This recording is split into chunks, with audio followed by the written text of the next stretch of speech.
Okay, last week I explained some part of the basics of cognitive psychology, which can be used for information design.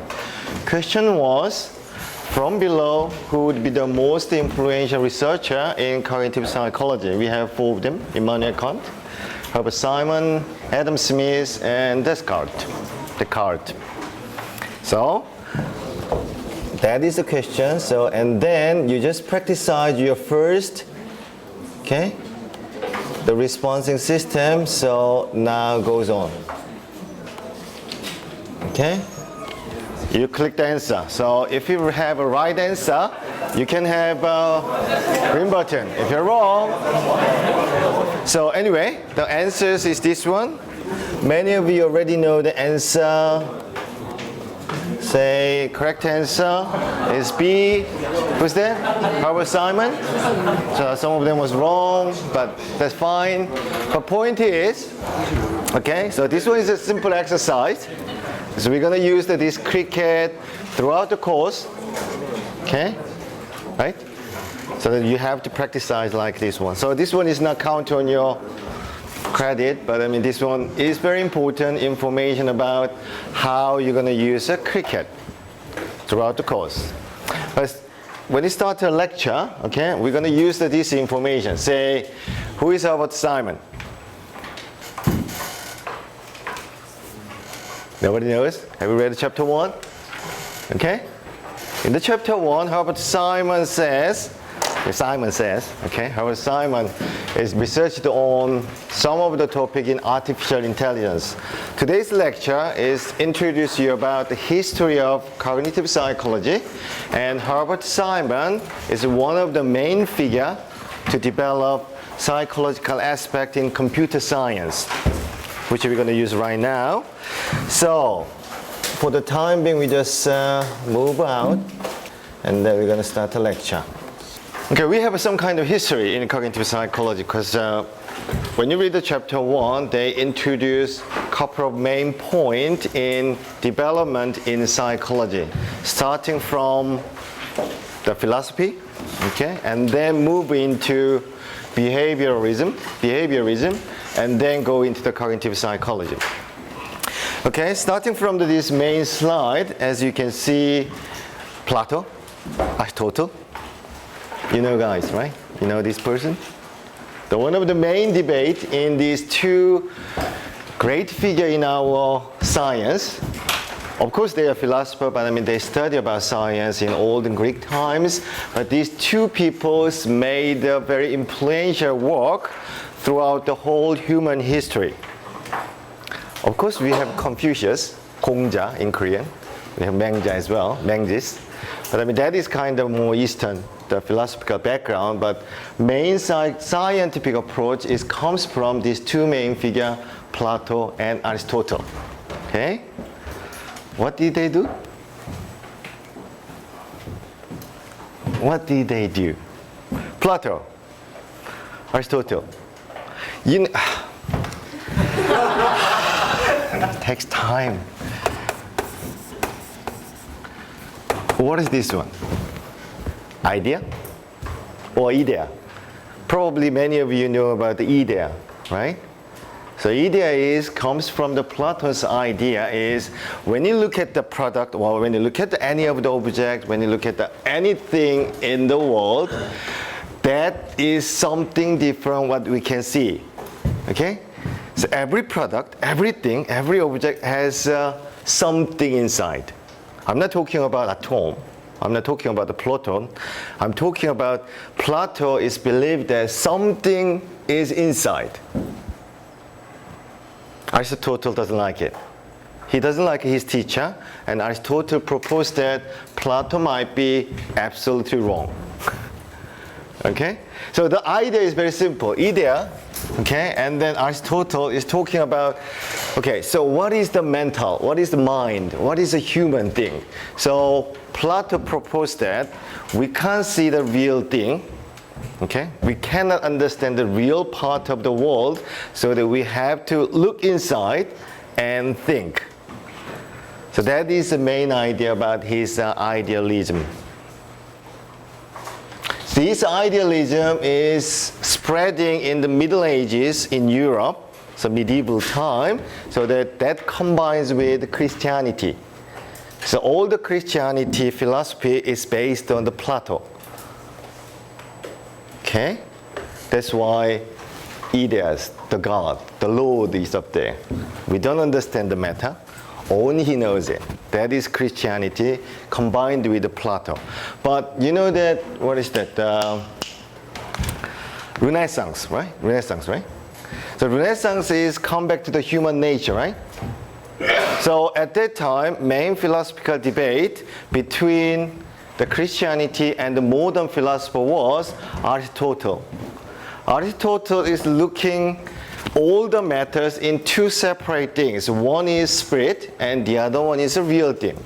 Okay, so that we can see, we can understand the truth when we look into the phenomena. So the phenomena is main idea from the Aristotle. Say, Platon's idea is now working in the real science. So Aristotle wants to see real object and real product. And that time on, all the scientists looking into the Aristotle's philosophy. So based on this Aristotle's philosophy, we have the main empiricism comes up from England. Empiricism. Who knows empiricism? Your science, your study is all based on the empiricism. Experimentation, mathematical formulation is all about the empiricism. Have you heard about John Locke? Berkeley? Hume, Miller, all these people are philosophers. However, they are supporting the basics of science. In particular, John Locke is significantly developed his idea about empiricism. Say, knowledge is there, okay? Which means, when we do make something, when you do some experimentation, okay, we know the truth. First in our history, in our human history, John Locke is proposed that we need experimentation. In our cognitive psychology, most of our outcomes, research outcomes, is from experimentation, which means our basis in philosophy is empiricism. So knowledge comes from your own experience. Descartes, René Descartes, Immanuel Kant, they don't like this approach. Okay? So in the in Europe, the England philosophy and the continental philosophy is quite different. They are more focused on the innate knowledge. In our textbook, it says human born with certain knowledge. That's what Kant and Descartes believe. So two separate approach. Which one is better? Nobody knows. That is kind of perspective, but many of the advance in science in last 19th and 20th centuries comes from the experimentation, but more latest advance comes from nativism. Like, who's that? Albert Einstein. Okay, he's using some sort of mathematical formulation without any experimentation. So that is more closer to Kant approach or the Descartes approach. But many of the cognitive psychology experimentation or physics experimentation, chemistry experiment comes from the empiricism. The reason why I'm talking about this philosophy is the history, the main history, how we're trying to understand human being. Okay, in olden times, in empiricism or nativism, in particular, empiricism doesn't care about the human. Okay, they have to study physics, they have to study chemistry, they have to study biology. So all of these things is the object of a scientific investigation, but human itself is now part of our investigation. That changed by this person, German, brilliant German, okay? Wundet? I don't know, is it Wundet? Sounds like it, Wundet. I learned German in the secondary school, but I forget most of them. Okay, Wundet. first experiment, okay? First psychological laboratory in 1979 in Germany, and he started cognitive approach. Before I'm talking about the cognitive approach, you have to know Descartes, René Descartes. Okay, what does it say? Cogito.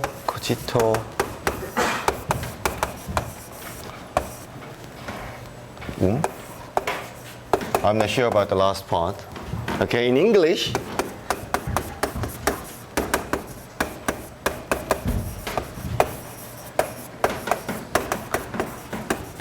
okay? Do you know that this one? I think therefore I am. So cognition, the word cognition comes from thinking.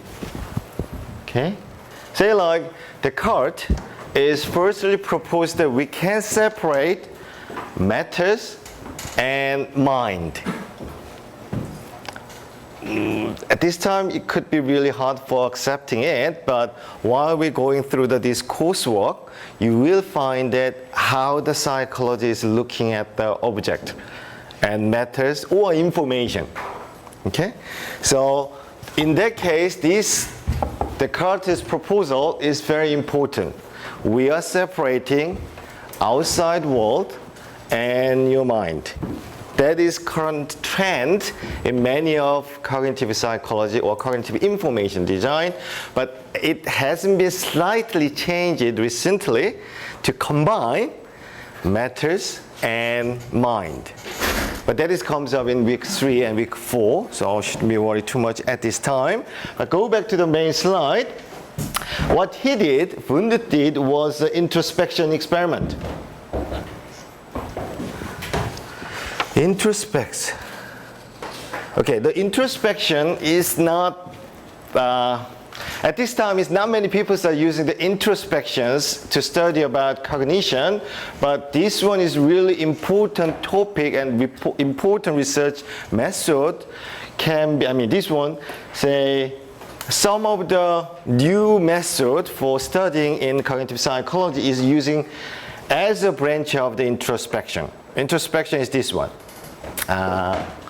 Okay, I will give 2 different words in a time, and then you have to keep talking while you are seeing these 2 words. Okay, introspection is very simple. So observers are observing you while you are thinking, but I cannot observe you, right? So that you have to talk. Okay? So that is kind of introspection. Using these kinds of talking protocol, verbal protocol, we can analyze it of your thinking process. Okay?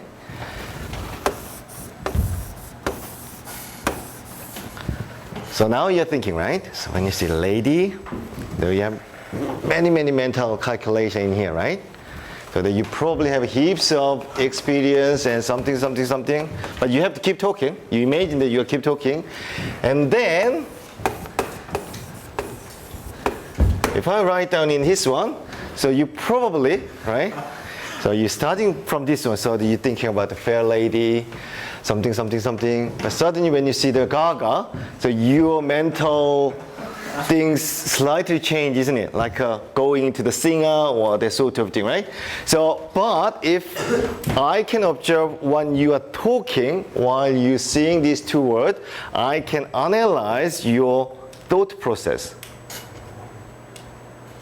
Because we can observe you, isn't it? I can't see you in your thinking, right? But only I can observe you is through your verbal protocol. Okay, this one is what Wundt proposed in his introspection, but this technique is still being used in some of the scientific approach called verbal protocol analysis.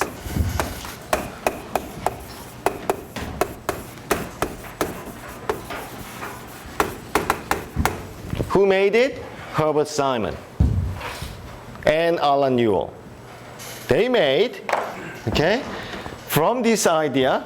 So introspection itself is not much welcomed by the many of the psychologists at that time, but this technique itself goes into current time, say as a verbal protocol analysis, elaborated by Alan Newell and Herbert Simon to understand your thinking process. We can see this technique in week 11. Okay? Okay, that is a very basic, very early story about psychology, and then many of the psychologists at that time is from the Europe, but in 1930s and 1940s, the power of the science is moving to America. Okay, the power horse is going to America, and America is somewhat different philosophical attitude toward any of the scientific approaches called pragmatism. Do you know that? Pragmatism, 실용주의, pragmatism, and functionalism. Okay, these two major philosophical attitude is overwhelmed in America, and then James, in particular William James, is proposed principle of psychology, first book in cognitive psychology, and then major trend in America is behaviorism. Behaviorism believe this cannot understand. The mind we cannot understand. So we only can understand human when we see their responses. So point in behavioralism is this one: stimuli and response. For example, Thorndike, he's the father of the educational psychology. He experiments like this one, using a cat, okay, in these cages. Okay, it's a very simple idea. So when you feed cat, when the cat is successful to get out, to escape these cages, we give a food. Otherwise, hit it, smack it. Okay? And when you have a reward and punishment things going on, so cat is much faster to escape this cage. Okay? So what Thorndike see, all the education is very simple. Reward and punishment. When you do have good grade, I can give us some kind of lollipop, so candies. Okay. But otherwise, I can smack you. So many of you already have experience in olden days, but I do. But likewise, reward and punishment is the main approach in Thorndike's education psychology. So the 1940 and 1950, most of the education philosophy in America, even in Korea, okay, say we're using a reward and punishment. The behavioralism, likewise, we are combining stimuli and responses. Okay? So when you do something good, give a feedback. Okay? And otherwise, the other punishment, negative responses. Okay? And of course, we cannot avoid another person is Watson, John Watson. He established in America about behaviorism. So at that time, this behaviorism is push away any of the cognitive aspect into the background, which means behaviorism is the dominant aspect in psychology in 1930s and 1940s. Okay. At the time, in Europe, somewhat different. Europe has more concern about mental structure, which is called the Gestalt psychology. The idea is very simple, okay? This one. So behaviorism cannot interpret how we perceive this information. Okay, this one is information. What is this one?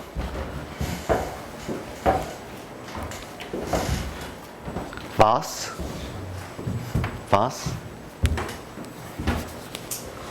Any other things?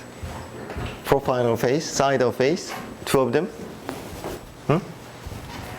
So even though the same information, depending on who you are, depending on what you're thinking about, we can see the same information in different ways.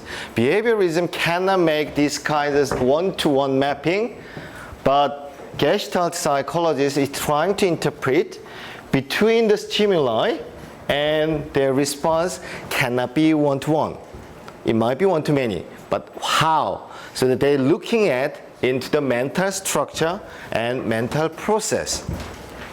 Likewise, this one. So when you look at this one, what do you see? 3 objects.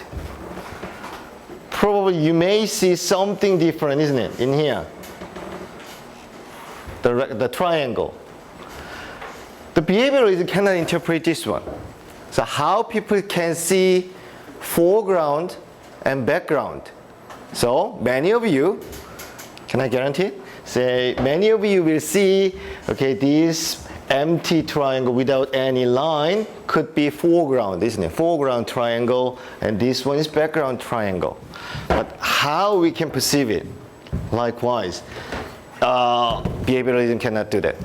So Gestalt psychologists develop many of the human perception, in particular visual perception, using many of these examples, which can be used in information design. Still, we are using Gestalt psychology in our mobile phone design.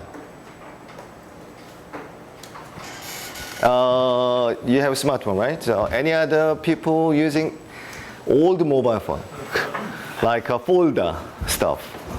Do you have one? Okay. What is this one? Ah, here we go. How can I turn it on? Slide. Ah, slide.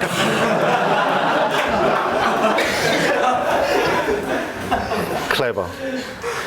Okay, so in here, is something.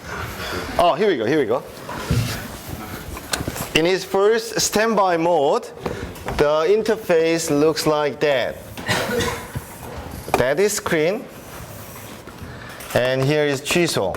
In English, cancel. And there are 4 buttons.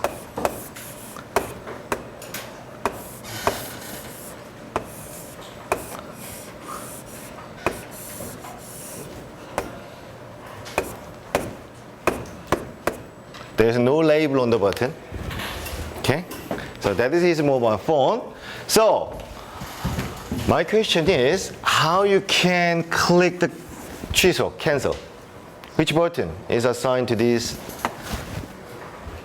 the soft key? This one? This one? This one? Which one? Most likely this one, isn't it? Why? Because that is close, right? So that is one of the ideas from the Gestalt psychologists. When you look at the information, 2 of the associated information, they try to link. Okay? So that's why, even though we don't have any, difficulties, many of users can believe, they believe that if I choose the menus, you have to click most close one. However, if you make the interface in the other way around, it is much harder. So that's why usability or human-computer interaction, many of the idea, design guideline comes from this cognitive psychology. That's why I'm teaching it as a basis for the industry engineering.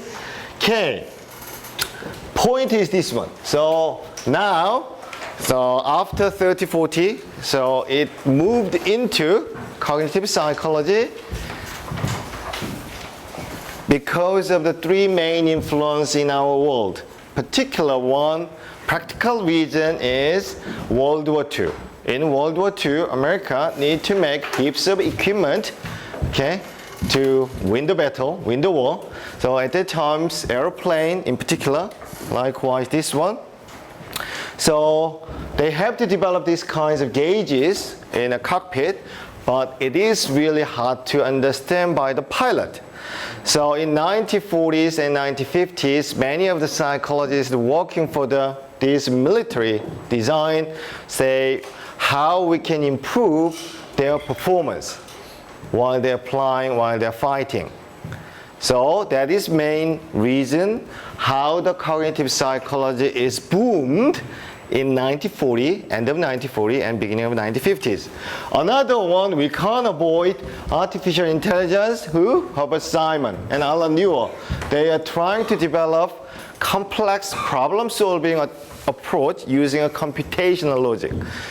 Have you seen the rise of the rise of Planet of the Apes, the new movie? 혹성 탈출 in Korean. The Rise of Planet of the Apes. Have you seen that? Have you? Nobody seen it? What are you doing in the past time? Okay, in the movie, in the very early, the very beginning of the video, beginning of the movie, so the monkey, the chimpanzee, has some kind of the Hanoi, Tower of Hanoi things. Okay, have you seen that? There's 5 discs in here, some different sizes, right? So, and then they have to, that discs are all different sizes, and they have to move this one into in here, but the bigger one cannot go above the smaller one. So this Tower of Hanoi is the measuring of our human cognition capability. So that's why they're using this one for the testing of chimpanzees' cognition, or IQ. This one is exactly what computer scientists Alan Newell and Howard Simon to develop the artificial intelligence. How computer can solve this one? Human can do it, but computer cannot do it at that time. So that he made some logic, computational logic. That is first history in artificial intelligence. And then, of course, the guy, Noam Chomsky. Probably you heard about this name. He's a philosopher, linguistic researcher, and psychologist, and more importantly, he's a social activist. Okay, he's talking many things in public speech. But major research area of Noam Chomsky is language. What he found in 1960 is what is the difference between animal and human. Okay, so what he found that human has a language articulation unit, but cat or dog doesn't have it. So how this language acquisition device is working, we don't know yet, but he analyzed many of the language all over the world, say this LAD is the most important human cognition, so we have to study these LADs for further research. So the first time in our human history to see the language as a cognition. That's why these 3 people change all history in cognitive psychology to reach into the 1960s major event in Sternberg's paradigm. Okay, Sternberg's paradigm is very simple. He made some small experiment, but really powerful stuff. Say, okay, I give us 3 words. In our textbook example is 397. Okay, that is what I gave to you, 397, and then sometime later, I ask you whether you see or whether you can remember number 3. And second question is whether you can see number 6. Okay, that is one situation. And then I give another list of number.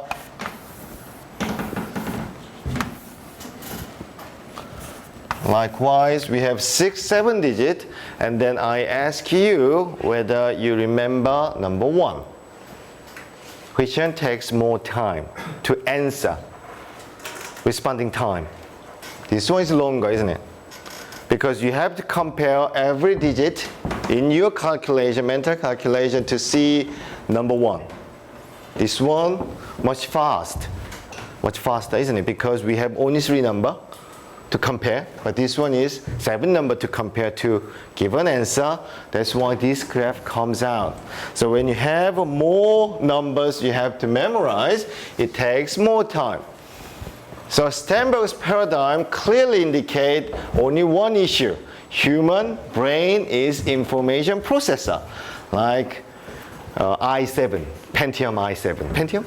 Am I right? Intel i7. Pretty much daunting, really arguable approach by the Sternberg, but what he proposed that is, okay, so it's fine. I don't know whether other cognitive aspect of the human, we don't know yet, but what I see from my experiment is very simple. We are processor. computer processor.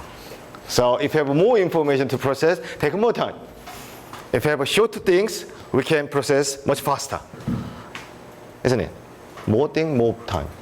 So this thing is overwhelmed all the history in cognitive science, 1970s and 1980s, so that we try to identify, this one is an explanation of Sternberg's one, and then up to now, in around 2000 and 2005, many of the people still believe that cognitive psychology is a major area in psychology. Clinical psychology comes from ours, cognitive psychology. Other the clinic, criminal psychology is majorly from ours. But recent data is somewhat different. Behavioralism comes back, revived, with the weapon of neurophysics, like fMRI. We're going to see this one in the later of the chapter 1, fMRI. Some of the scanning devices we can detect human might not be information processor. We might be some of the stimulus and response mechanism with some chemical hormone. So that's why I just upload one of the newspaper article about testosterone. Okay, so you can go to our course webpage and read the magazine article. It explains how the psychology is slightly changed into, again, behaviorism with a different angles. Okay, that is all history. Okay, so when I write down in our lecture slide S, which means that is your self-study. So only I explain part of, I think a quarter of chapter 1. The other textbook, the chapter 1, you have to self-study. Of course, this one will be covered in your midterm and final exam. Your self-study, okay? I don't have time to explain all these things, so all of stuff is self-study from that time on. So I can move into chapter 2. Say this one. The second question is this one. So Kahneman and Tversky, I probably mentioned these two persons in lecture 1. Say, two cognitive psychologists has a research concern decision making, well known for their work dealing with which of the following topics. So that is the answer. So now you can grab your cricket. Okay, I can give us some shorter time. Okay, you can answer it. Okay, oh dear. All of them was wrong, isn't it? Oh, many of them. Oh, around 30% is right answer. Okay, the answer is economics, behavioral economics. Okay, so the Tversky, okay, hang on. So Tversky and Kahneman is very important person in decision theory.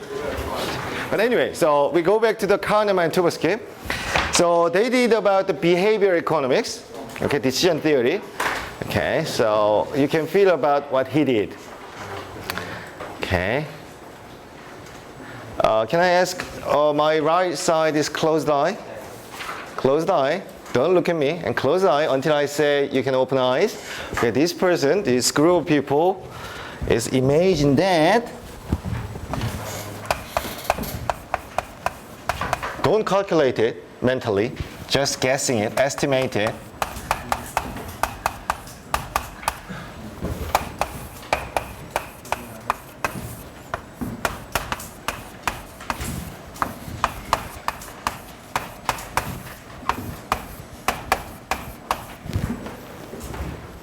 Estimate it. Okay. How many people? Raise hand, raise hand. One. Okay, heaps. Okay, you close eyes, okay? You open eyes, okay, you open eyes, and then the other half is close your eyes, okay? Okay, hang on.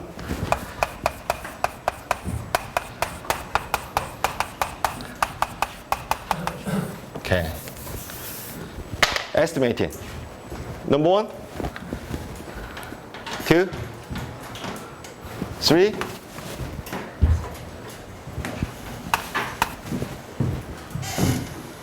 Okay, hips. Okay. Okay, you can open eyes. Okay, so we don't have any controlled experiment, but what Kahneman and Tversky did was this one. The other group is see this number.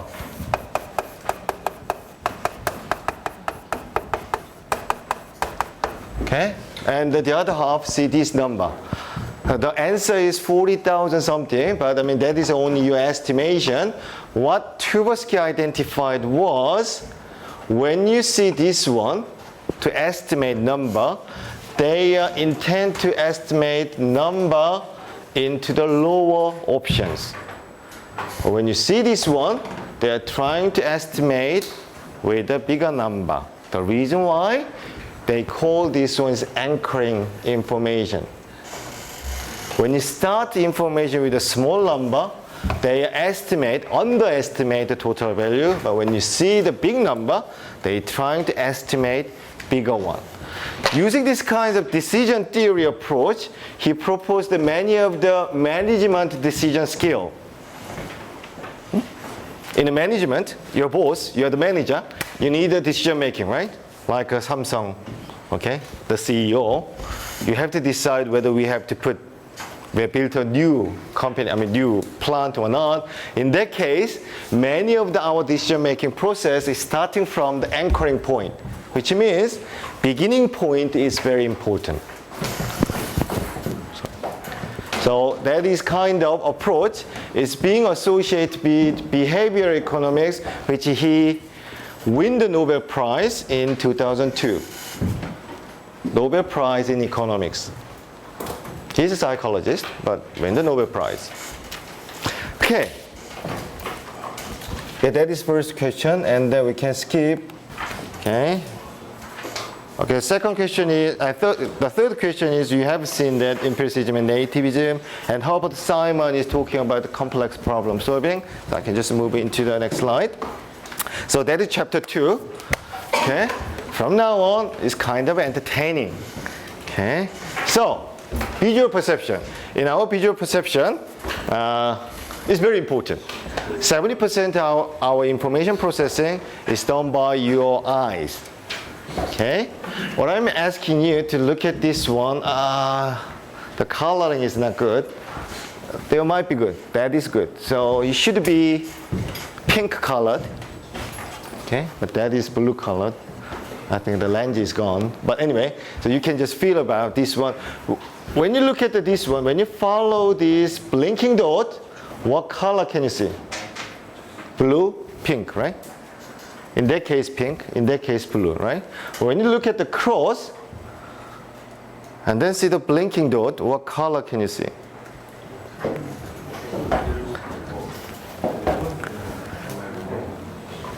It's changing, isn't it?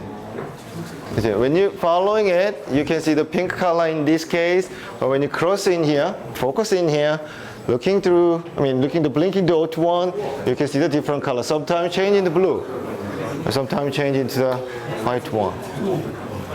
Okay? Kind of magic, isn't it? Magic. No, it's not. That is, the example is kind of illusion example. We can find many of the illusion example because we evolved to handle this information. Okay? The point is, many of the psychologists believe this one. What you see is what you are expected to see. Okay? So even though all the information is there, you can't see the whole things. So you just selectively use some of the information. That's exactly what you want to see. See, in here, okay, I'm not looking at the ugly stuff, ugly boy's face, okay?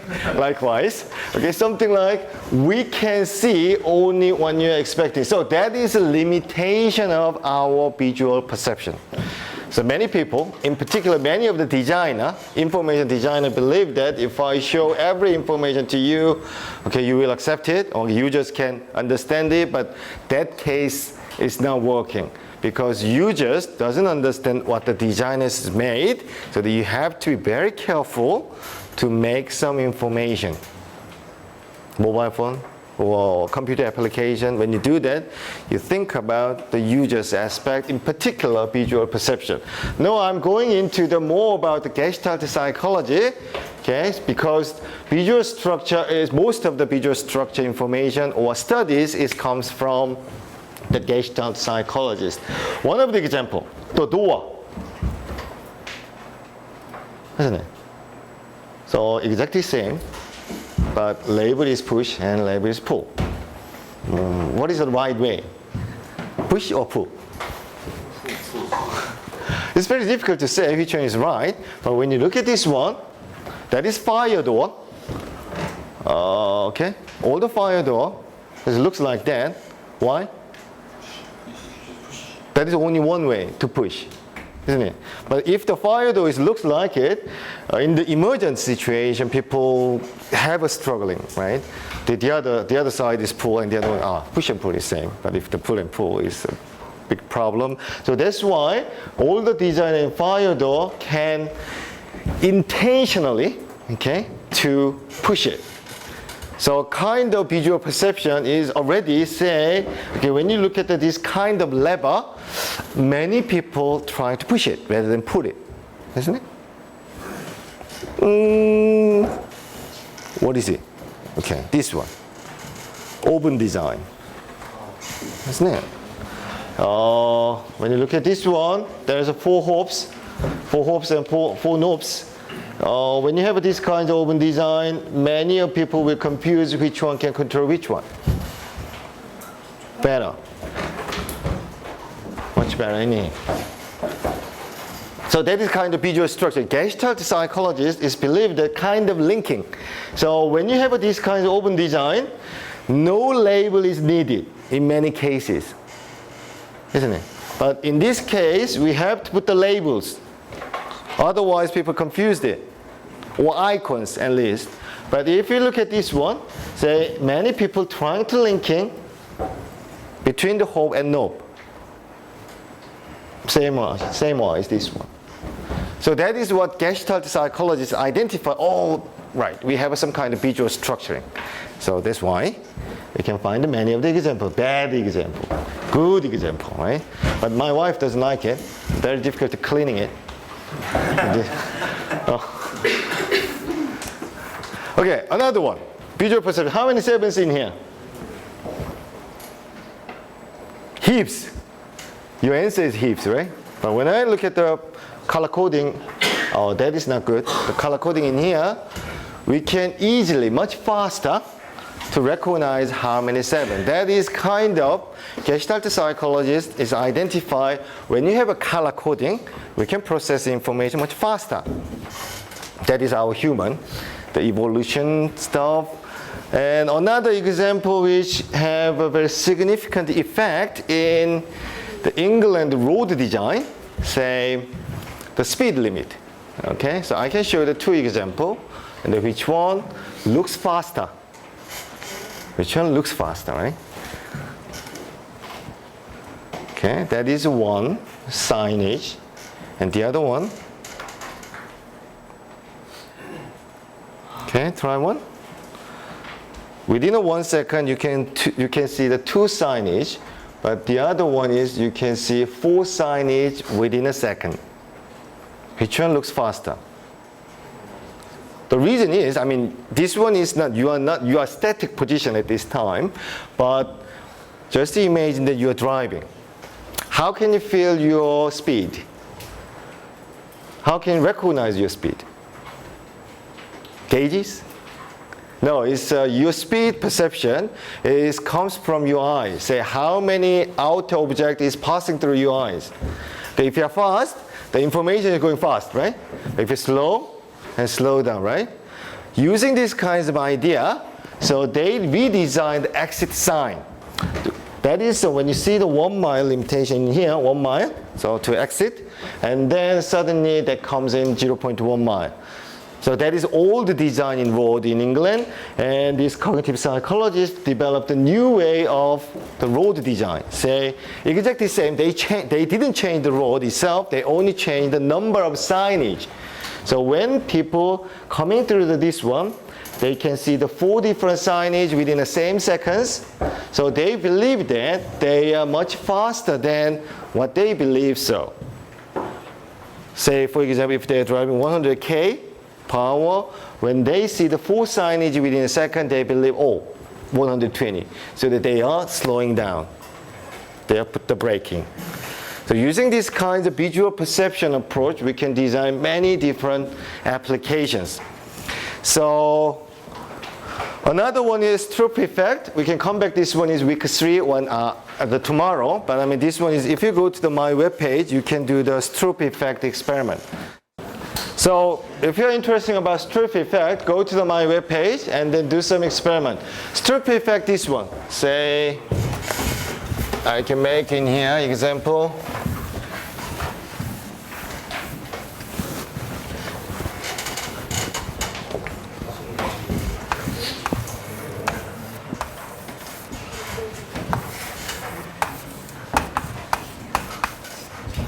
So troop effect is this one. Which one is much fastly recognizable? This one and this one. The reason is because the color coding is red, at the same time text is red. So the dual code is consistently designed, so in that case we can much fastly process the information. But this one, color is red and text is white, so these two information is conflict. Okay, so that takes time to process it. So many of the experiment is done in the Stroop effect to identify. So that's why when you design the mobile phone icon design, there is a label as well. Icon itself as well as label. But if these two things in conflict, it is hard to understand for user.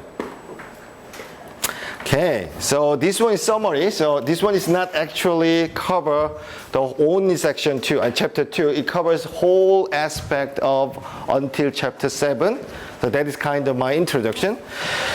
Okay, so probably you will see that is chapter 2. Okay, that is chapter 3 and 4, and 6 and 7, and 8 and 9. Okay, but that defined by the many of the people, many of the researchers say that is our human mind.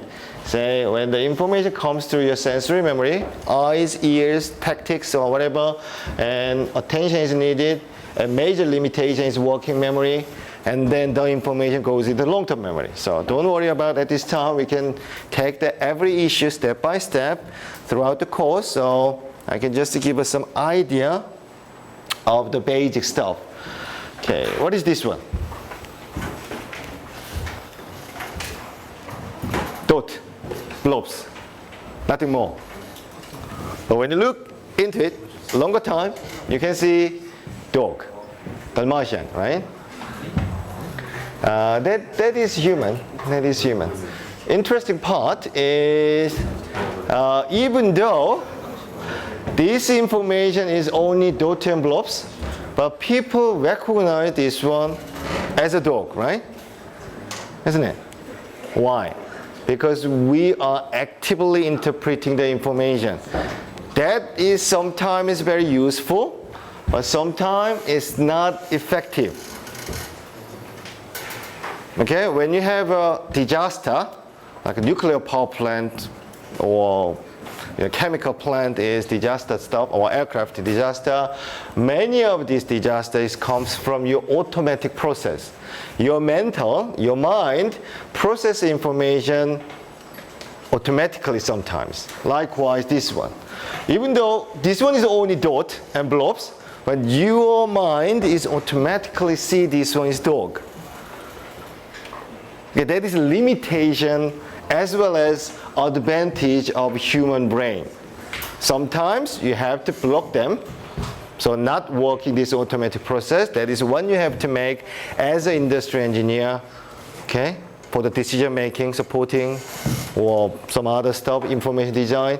You have to understand whether this one is critical. If that case, you have to blocking this automatic process. Otherwise, you have to boost them up with this automatic process. We can learn this one in chapter 4 and 5 in information design. Okay. As I say, many of the example of Gestalt psychology. So many people, this one looks offender, isn't it? even though, so they believe that this one looks like closer. And this one as well, if I ask you what is this one, many people trying to continue it. See? A, O, D, B, O, C. Not many people are talking about this one is line A, O, C, line B, O, D. Because we are intentionally, it's almost automatically we believe that this one is two lines. Because that is much easier for human being. Okay? So using these kinds of Gestalt psychology, many of the information design computer applications is using it. Just believe that we don't have this line. Okay, we have two lines in here, right? But just imagine that we don't have this line. If we do not have these two lines, people doesn't know how to process all these printing options. Okay? When you have two lines, we can see choose one, second part, and third part. But without this line, you don't know which one start first. Print, copies. So that's why two lines make it work. We have three steps. First, choose a printer, and then choose how many copies and how to print it, and then do some action. Okay? This information is using Gestalt psychological understanding. And this one as well, this one is only lines. But we imagine that this one is tab. One tab, when you click this one, another tab comes up. Okay? Only difference is line, 4 lines, but they change your perception on information. Okay? Likewise this one, 4 tabs. So as I say, visual perception is around 70% of our information processing, but also another 30, almost 30% is processed by your audio, ears. We want to get back to a story we told you about a little earlier, that new ringtone that kids are using on their cell phones. It is a high-pitched tone. A lot of adults can't hear it. So kids can be alerted they have text messages or calls without their teachers knowing. All right, here's a check. Can you hear this? 5, 4, 3, 2. All right, come on, play it. Oh, you already did. Joining me now live from Baltimore, Dr. Greg Johnson. Anyone heard it? Oh? Anyone heard the sound? Just honestly say, couple up. Perhaps the woman's, yeah. Suji? Jisoo, sorry. You heard it? See? And most of you never heard it, right?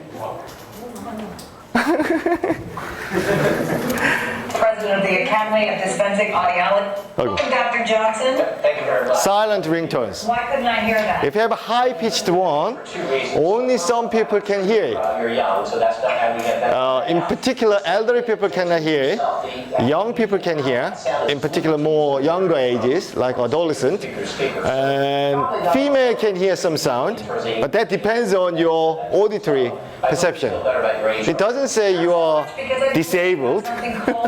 You are pretty good, but only different perception. Exactly me. Well, what that means See? is So the video clip is saying about some of the American students in the primary school, the middle school students are using this silent ringtone not to be detected by the teachers. So all teacher cannot hear it, but only they can hear. Okay. So that is kind of visual perception. Auditory perception. Okay, so the next week, tomorrow, I will cover the rest of it. Say, okay, this part. Okay, we only heard about this one. Okay, and then I will explain the rest of this human mind tomorrow, and then after our holiday, okay, Chuseok, Thanksgiving, Korean Thanksgiving Day, I will cover chapter 2 and 3. So that I will let you know that your reading assignment tomorrow, but most of your chapter 2 and 3, you have to read before the lecture next week.